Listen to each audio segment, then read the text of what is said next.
Today is Friday, October 18th, and I'm just wondering today about a whole lot of things in football. A lot of them Cowboy related, and around the rest of the league and even college football. Introducing Star Power Smart Home Solutions, where cutting-edge technology meets effortless living. Control your entire home with just a tap on your smartphone. Adjust the lights, set the temperature, ensure your home is totally secure, all from the palm of your hand. Experience the ultimate solution in comfort and security for your family. Start by going to the website, GetStarPower.com. That's GetStarPower.com. And now, a word from our title sponsor. Are all financial advisors fiduciaries? Fewer than you think. Not knowing could reduce your lifestyle. Hi, I'm Mitch Kramer, founder and CEO of Fluent Financial. A fiduciary is a regulatory term to reduce conflicts of interest in wealth management.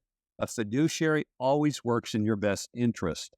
A non-fiduciary advisor might put their compensation or company ahead of yours. At Fluent Financial, we are certified financial planners acting as fiduciary advisors. To learn more, go to fluentfinancial.com or Fluent Financial's YouTube channel. Let's start again with the ultra-disappointing Dallas Cowboys. All of a sudden, there's talk that rookie first-round draft choice tackle Tyler Guyton doesn't have the best practice habits. Even Coach McCarthy this week referred to that. But it's not all of a sudden. Tyler Guyton, first of all, we're 6 games into the season. And there were weeks and weeks of training camp and practices before that. Didn't those habits, or the lack of them, show up at any point of training camp? If they did, Tyler Guyton should have never started a game. But maybe they did, and the Cowboys didn't start him because they were afraid of how it would look if a rookie lineman drafted to step right in at left tackle had practiced badly and didn't deserve it. Way back in the draft, and I've done the draft for 39 years, first pick to last. Way back in the draft, there were some flags about Tyler Guyton. He had started in college football precisely 1 game at left tackle. In all, he had started just 14 total games in his career. And last year, as Oklahoma was trying to run down a spot in the college football playoffs, Guyton got hurt in mid-year. Not a big injury. He was out a few weeks. But when he came back, Oklahoma didn't put him right back in the lineup. So, what do you do with Tyler Guyton? Well, here's what I'd do. If you are unhappy with his practice habits, deactivate him on Sundays and let someone else play in the offensive line, because there are a handful of Cowboy backup offensive linemen I can assure you would be thrilled to practice getting ready for a spot in the starting lineup. Next, the NFL has awarded the 2028 Super Bowl to Atlanta, Mercedes-Benz Stadium. So, when does DFW get the Super Bowl again? Back in 2011, Jerry's fantastic stadium hosted the Super Bowl. And Jerry's Stadium is so big, it would generate more money in tickets sold, very high-priced tickets sold, to the Super Bowl because of Jerry's enormous seating capacity. So it was assumed, maybe we wrongly did so, but it was assumed that Dallas would become part of the regular rotation. But then there was that ice storm the week of the Super Bowl that year.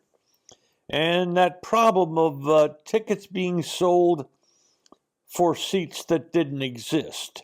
And now Atlanta has gotten a second Super Bowl since Dallas got their last one. Atlanta hosted in 2019, will host again now in 2028. And right after that, well, Jacksonville and Tennessee are building new stadiums, and the league likes to reward those teams for doing that with a Super Bowl.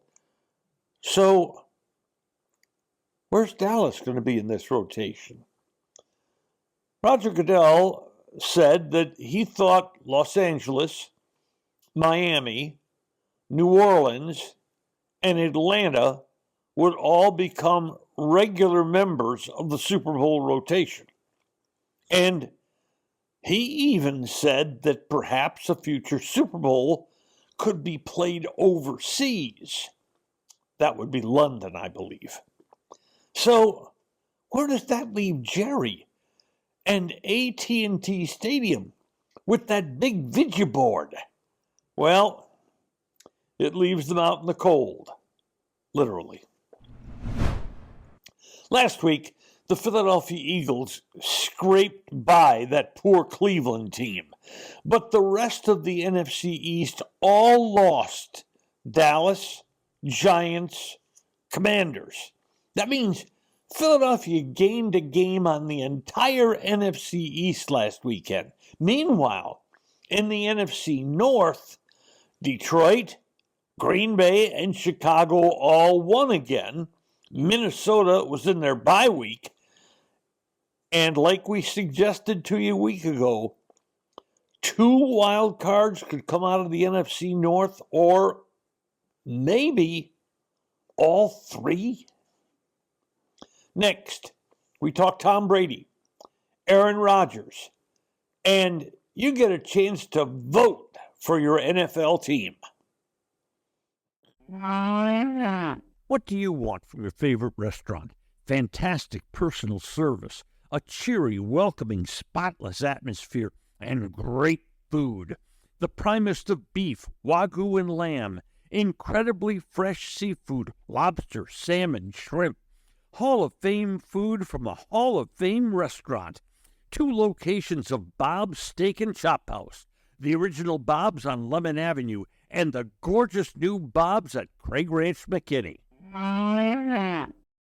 Crest is again proud to sponsor the McKinney Police Association Golf Tournament and Car Raffle, October 24th at TPC Craig Ranch in McKinney. Sign up and purchase a raffle ticket for the opportunity to win a brand new Crest Cadillac CT4. It's easy. You go to crestcares.com. You don't even have to live in McKinney to win. Grab yourself a raffle ticket, sign up at crestcares.com, perhaps win that new vehicle, and do support the McKinney Police Association. The NFL has approved Tom Brady buying a piece of the Las Vegas Raiders. First of all, why would he do that? Has he not seen the Raiders lately? They're a mess. Well, anyway. Okay, Brady's going to be a part owner of the Raiders. But wait a minute. What about his TV gig as an analyst? Should a part owner of a team be allowed to be an analyst on TV doing games of the rest of the league? Let me ask you something. Would some network hire Stephen Jones to be its analyst? And how much of an outcry would there be if they did so? Next. Well, Jets quarterback Aaron Rodgers is running out of excuses for his 2 wins and 4 losses team. First, the Jets fired head coach Robert Saleh. Then last week, Brady groused about the officials in their loss to Buffalo. And now the Jets have paid dearly a 3rd-round draft pick to become a 2nd-round pick for 32-year-old star receiver Davante Adams, who happens to be hurt. But Brady, but Rodgers and Adams were a big connection in Green Bay. And the thought is that Adams could be the same with the Jets. This is all despite the fact that Jets already have a very good receiver in Garrett Wilson. So, when do we start looking at Aaron Rodgers as a significant part of the problem? Hey, his quarterback rating for the year is a very troubling 22nd in the league. Ouch. But then Dak Prescott is 25th in the league. Double ouch. Remember when Dan Quinn arrived and dramatically upgraded the Dallas defense to the point where they led the league in takeaways? Well, that defense has regressed back to pre-Quinn levels. The Cowboys are now 24th in the league in overall defense and 21st in takeaways. Let's go to college football. The NCAA, in the last week, has ruled that transferring athletes will continue to be immediately eligible at their new school, regardless of how many times they may have transferred in their college football career. So, let's take a young man who starts at Texas and redshirts at Texas, that is, doesn't play as a freshman, then plays a year at Texas, then transfers to Mississippi, but doesn't like it there, and then transfers to Arizona, but doesn't like it there, and then transfers to Miami of Florida. In all of his stops, that player would be immediately eligible. And thanks to that redshirt year, that means he would have been in college football 5 years. But wait, there's more. What if a player loses a year to an injury? Well, that player is then deemed to be a medical redshirt, and 1 year of eligibility is restored. That brings us to the case of Utah quarterback Cam Rising. He was a redshirt at Texas, then transferred to Utah. He was hurt in 2023, the Rose Bowl, and missed all of that next fall season, the 23 season. And now, here in 24, he's recently been hurt again and is out for the rest of the season. And now, next year, it's very possible Cam Rising could be an 8th year college football quarterback. Geez, he ought to have his doctorate by now. But wait, that 8th year would not be an all-time high. This year, Miami of Florida tight end Cam McCormick, who is 26 years old, is in his 9th year of college football. He spent 7 years at Oregon, redshirt, medical redshirt, all that stuff, before transferring to Miami of Florida. And finally, Cowboy fans, if you're unhappy with the way the Cowboys are being run, both on and off the field, in this election year, you have the right to vote. After the season's over, you have the right to vote with your wallet. Today's episode brought to you by Fluent Financial. Retire sooner, better lifestyle. And by Crest Cars. There's good, there's better, and then there's Crest. By Star Power.